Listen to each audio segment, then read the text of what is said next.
দুই হাত ও পা বাঁকা, জন্ম থেকেই শারীরিক প্রতিবন্ধী। স্কুলে যেতে হতো বাবার কোলে চড়ে কাদামাটি মারিয়ে। ডান হাতে কোনো শক্তি নেই, বাঁ হাতে লিখে পরীক্ষায় জিপিএ 5, তবু কোনোদিন ব্যবহার করেননি প্রতিবন্ধী কোটা। কারণ আমি নিজেকে কখনোই অসুস্থ ভাবিনি। এই কথাগুলো যার, তার নাম উল্লাস পাল। তিনি এখন ৪৪তম বিসিএসএ প্রশাসন ক্যাডারে সুপারিশপ্রাপ্ত।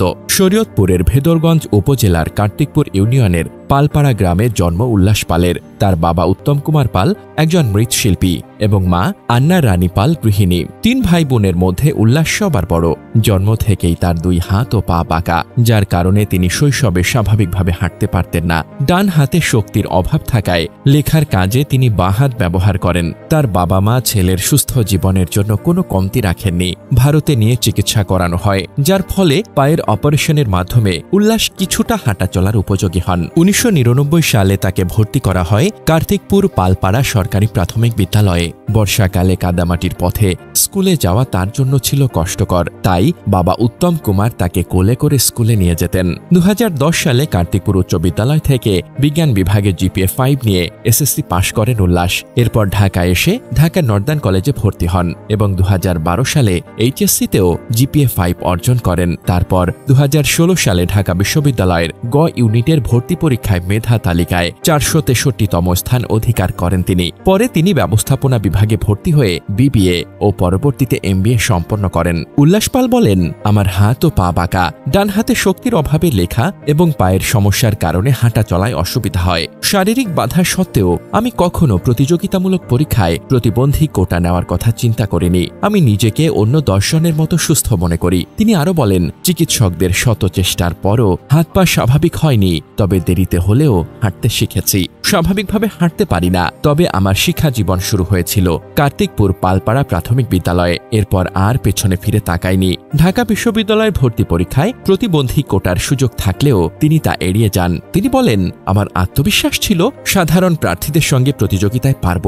ভর্তি পরীক্ষায় মেধা তালিকায় টিকেছিলাম। ৪৩তম বিসিএসএ শিক্ষা ক্যাডারে নিয়োগ পেয়ে উল্লাস বর্তমানে নড়িয়া সরকারি কলেজে প্রভাষক হিসেবে কর্মরত।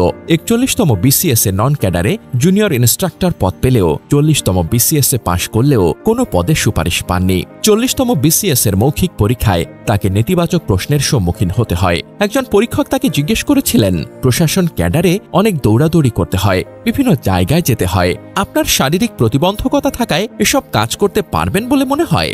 এমন প্রশ্নে তিনি মনে করেছিলেন শারীরিক প্রতিবন্ধকতার কারণে তিনি তার পছন্দের প্রশাসন ক্যাডার পাননি। অবশেষে ৪৪তম বিসিএসে এসে তিনি তার প্রথম পছন্দের প্রশাসন ক্যাডারে নিয়োগ পান। এবারের মৌখিক পরীক্ষায় পরীক্ষকরা তার প্রতি আন্তরিক ছিলেন এবং তাকে উৎসাহিত করেছিলেন। উল্লাস পালের জীবন আমাদের চোখে আঙুল দিয়ে দেখিয়ে দেয়, শারীরিক প্রতিবন্ধকতা কখনোই আসল বাধা নয়। আসল বাধা হল সমাজের দৃষ্টিভঙ্গি ও আত্মবিশ্বাসের ঘাটতি। সে বাধাকে ভেঙে আজ উল্লাস দাঁড়িয়ে আছেন প্রশাসন ক্যাডারের গর্বিত আসনে, নিজের যোগ্যতায় সংগ্রাম দিয়ে মাথা উঁচু করে। তিনি কোনো কোটার সুবিধা নেননি, কারণ তার কাছে তার মানুষ হবার সত্তাই যথেষ্ট ছিল লড়াইয়ের জন্য। একদিন যাকে বোর্ডে বলা হয়েছিল তুমি পারবে না, আজ সে সগর্বে বলছে আমি পেরেছি। এই গল্প শুধুই উল্লাসের নয়, এটা হাজারো তরুণ তরুণীর যারা আজও নিজেদের সীমাবদ্ধতায় হেরে যাচ্ছেন। উল্লাস প্রমাণ করেছে পরিস্থিতি যতই কঠিন হোক না কেন, আত্মবিশ্বাস আর অধ্যাবসায় থাকলে সাফল্য শুধু সময়ের অপেক্ষা। তাই আসুন আমরা উল্লাসদের গল্প শুনি, জানি আর নিজের জীবনের যে কোনো প্রতিবন্ধকতার সামনে দাঁড়িয়ে বলি আমি পারবো, কারণ আমি থামবো না।